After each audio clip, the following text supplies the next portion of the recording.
comfortable is boring to me. And I'm not arrogant, I'm self-assured. I know when I walk onto a set, I know what I'm doing. I don't need validations of executives.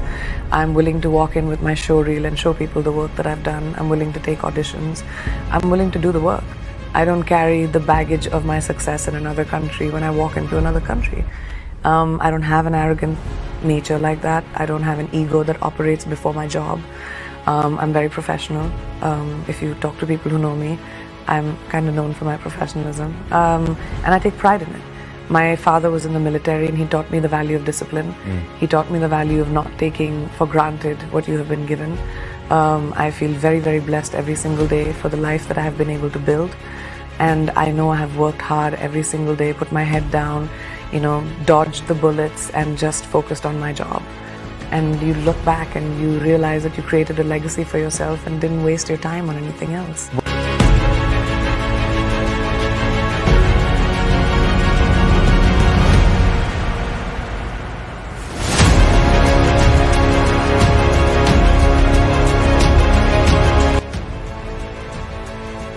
I think that for a long time, young people, and I'm starting to see through this because I came from India and I know that definitely the ethos of the harder you work, the more successful you will be. The more run down to the ground you are, the more you deserve where you're supposed to get. The higher you will go is because of the harder you will work, like burn the candle on both ends. It was romanticized during my 20s. I didn't take my first holiday till at least 10 years into working. I was just like, I'm going to do like 5 movies a year. I'm going to work the hardest. I don't need to sleep. I don't need to eat. Till I was in the hospital for 10 days because, the human body needs that. We need to sleep. We need to eat. We need to rest to be able to create.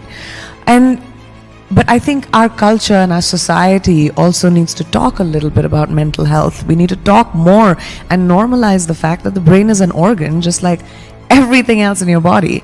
Your tummy hurts, you call the doctor and you're like, oh my gosh, I have a tummy ache, like what should I do? But no one thinks about what's happening in our minds when our mind is what controls literally everything we do.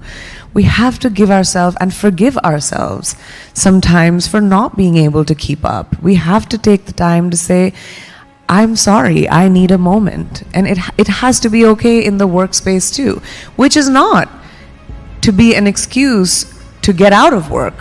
Because I'm a hard worker. I've been working in the entertainment industry for now 22 years. And I have done about almost 70 plus features. I've done 2 TV shows. But when I first did Citadel, it was the first time in my career that I had pay parity with my male co-actor. The first time in 22 years. And I wonder did that happen because the very few female decision makers in Hollywood was the one that I had a contract with. I wonder if would that have been a different conversation if a woman didn't helm that decision. And I've done many movies in which I've been co-leads with my co-actors, but like the ease with which Amazon Studios said, that's what you deserve, you are co-leads and that's just fair. And I was like, you're right, it is fair. It's the first time I've heard that in like 20 years. And so I want to talk about, we're talking about International Women's Day, we're talking about International History Month.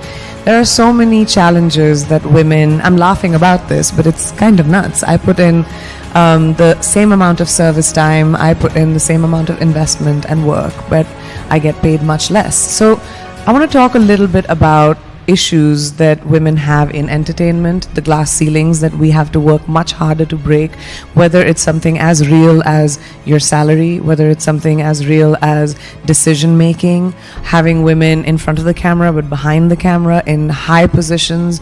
That's when that change happens. That's when someone says that that's not right, they're co-leads, they should be paid the same, they should be treated the same.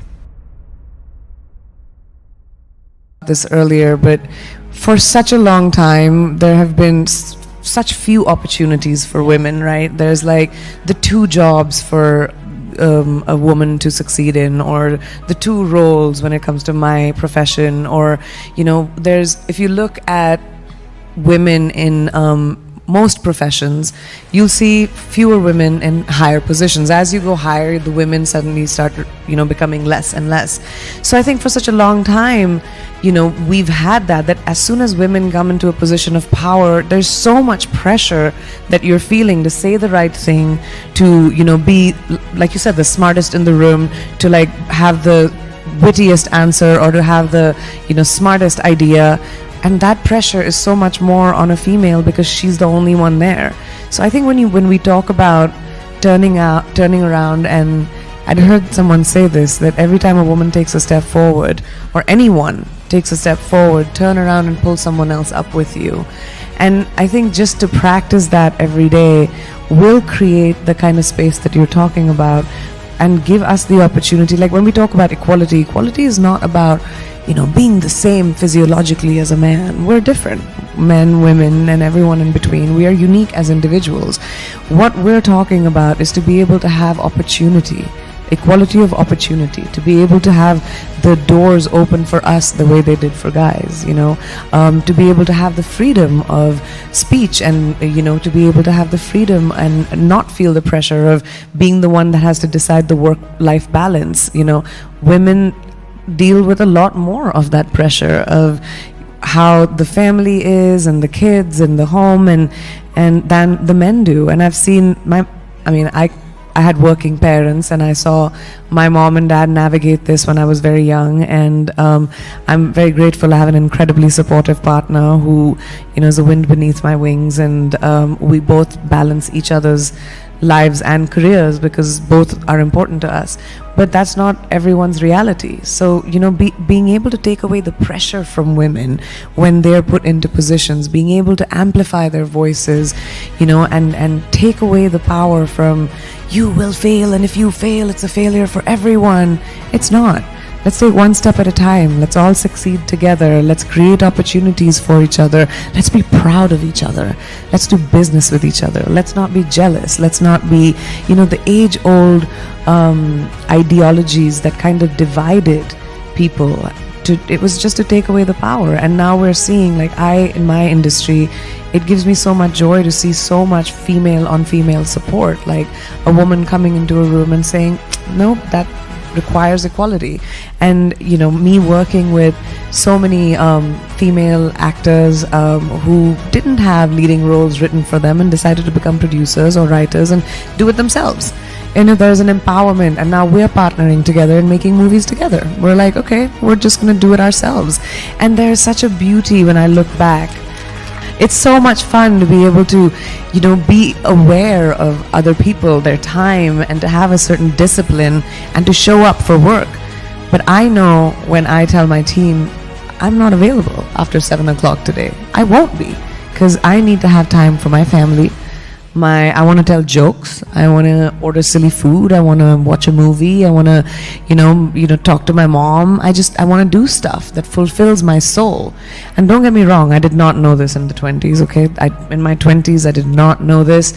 This is definitely, as I've gotten older, I've understood it and value it a lot more, because I know I come back better to work when I have taken time for myself and my family to nourish my soul.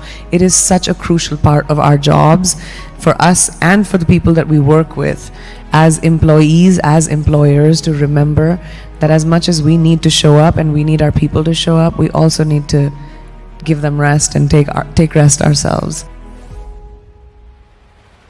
About 10 years ago, or 12 now, I was turning 30 and my mom sat me down. My mom is an OBGYN. She's been a working person all her life, and she sat me down when I turned 30 and she said, "You're too old for the business, I think." And I said, "What do you know about the business? You're a doctor." She was like, "That's what I hear.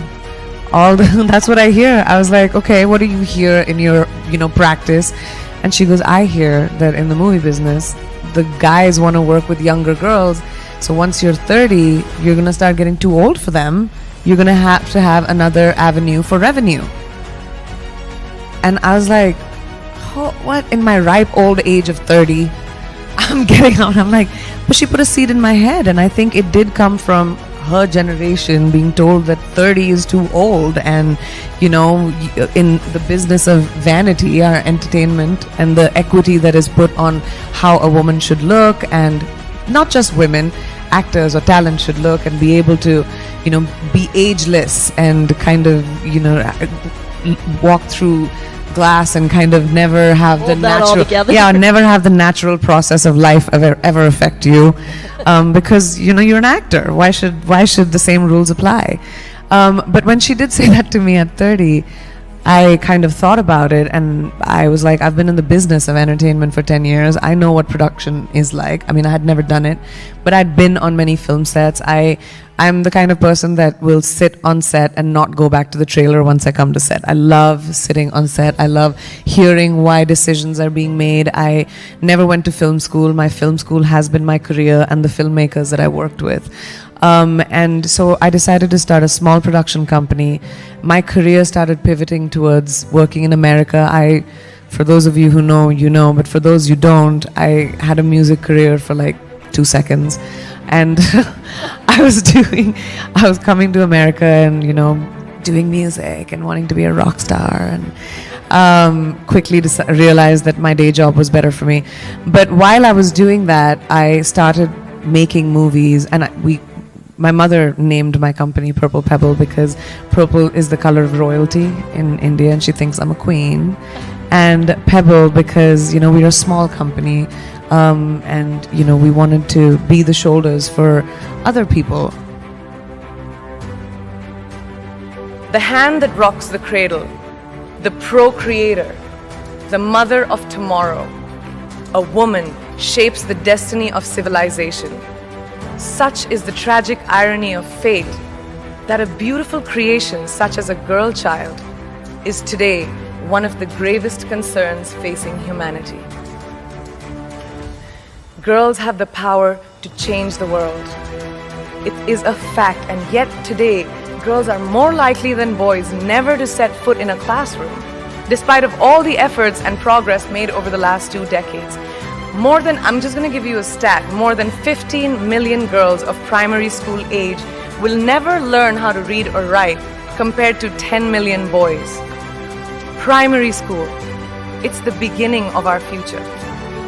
Over the last 11 years, I have witnessed firsthand the incredible work that UNICEF does for children around the world, especially victims and survivors of child marriage, displacement, war, sexual violence. But there is still so much work to do. And for me, that is the fuel to my fire. The reason I'm so committed to this cause, and that is where my passion stems from, because I know that a girl's education not just empowers families, but communities and economies. A result of her education, we all do better. It's just as simple as that.